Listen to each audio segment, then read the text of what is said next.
So I'm curious. You said in your bio, that you've been reading romances and Regency romances since before you were a teenager, and obviously you're writing them now. So I'm curious, what was your journey to go from reader to writer? So, I mean, I'm a voracious reader. I always have been, and 99% of what I read is romance all the way through, other than when I was in school and I had to read books for that. And when I was between jobs, out in Silicon Valley. And so I was between jobs, as most of us were out there at one point or another. And I started kind of playing around with writing Harlequin because I was like, well, they're small, they're contained, like there is kind of a known cadence to them, right? And format for them. And so let me try this. And I realized there was a lot more to it. And then I got a new job and I was like, working a bazillion hours and what have you. So I never kind of got back to that. I still haven't. And so then the next time I was out of job was like, more than a decade later and between jobs. And so I started playing again. And what I was like, I wanted to take my finance and corporate background and apply it. So I said, well, and this was kind of back in 2015. So if you think about it, like Annabelle Joseph was out, I think 50 Shades was just out, but Annabelle Joseph with her historical series, Golden Angel was just starting. I didn't even know about her. There was one other author who I don't know if she's writing anymore, to be honest, or she's not writing historical. And so I said, oh my gosh, there is this underserved niche, like of all this stuff around 50 Shades was blowing up. And like, well, what did they do 200 years ago? Right. Yeah.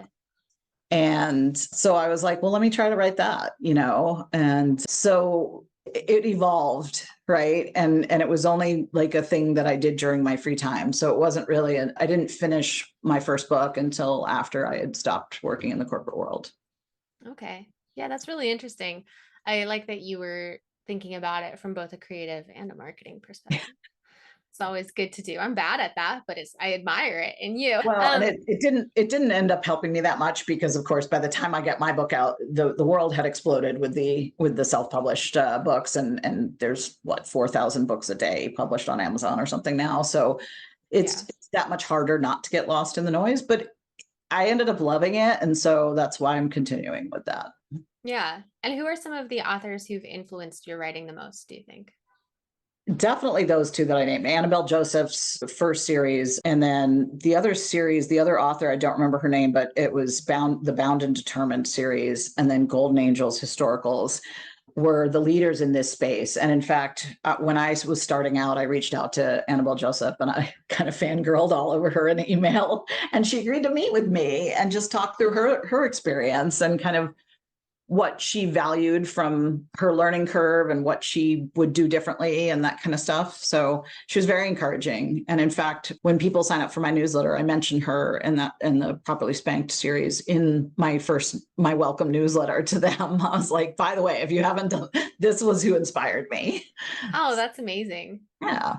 Yeah. What about when you were like a teenager? Do you still return to those books as a reader? Actually, I just tried an older one recently. Now, I haven't tried some of the bigger names, but there was one story that had stuck out to me.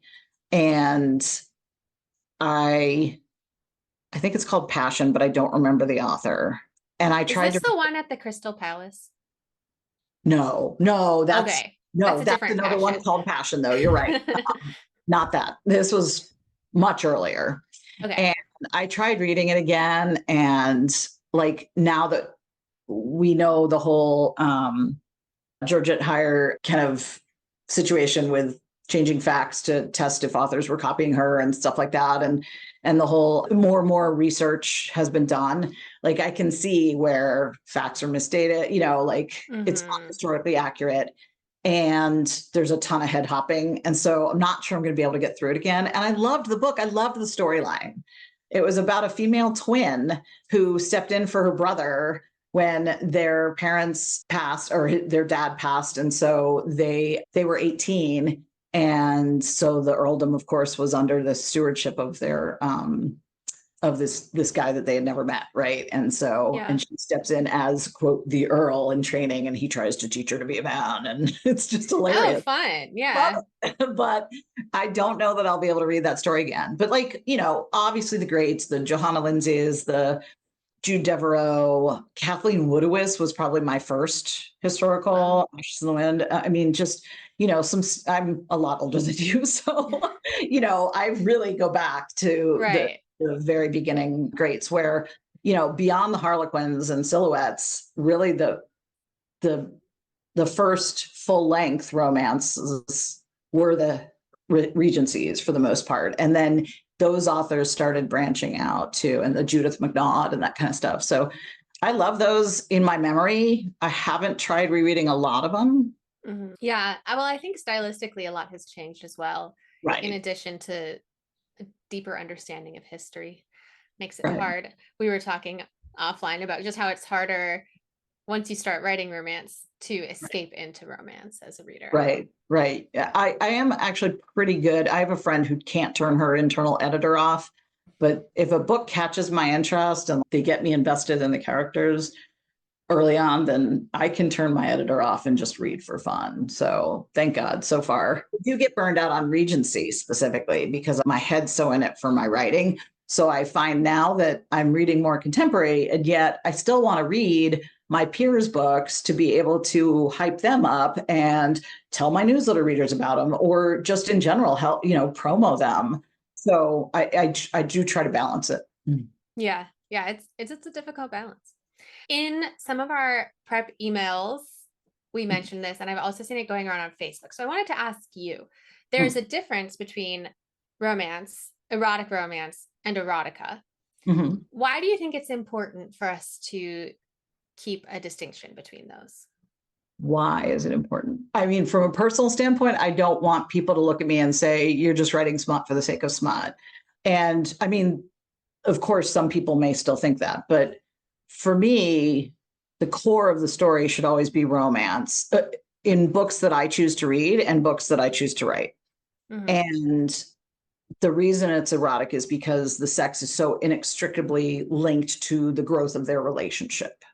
And I choose to put more of it on the page than some others, maybe. So, or even like the type of sex they like, that kind of thing. But really, it's just the definition of erotic romance is that it's a romance where the sexual component of the relationship is essential to the storyline.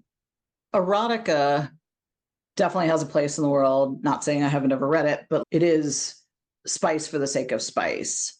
And there isn't necessarily a happy ending. The two characters can walk away at the end separately. And so that's just a very different thing. And my stories are designed as a relationship building and going through some tough times and then coming out successful at the end.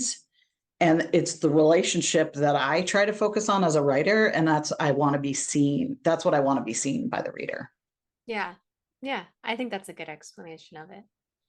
It's Thanks. something that I think as we engage more and more on the internet with more of us, I mean, first of all, because of self-publishing, we're able to get more books published on a spectrum, exploring Right. sexuality on a spectrum. And there are readers engaging with them, but people use labels improperly sometimes. And it's always good to just kind of like be like, well, what is the right label and Right. why do we care? So Right. I mean, yeah. I could say the same about, you know, Regency romance being classed in Victorian romance in Amazon categories, right? Right. Yes, exactly. Yeah. There is a distinction, and is it Yeah. important? Depends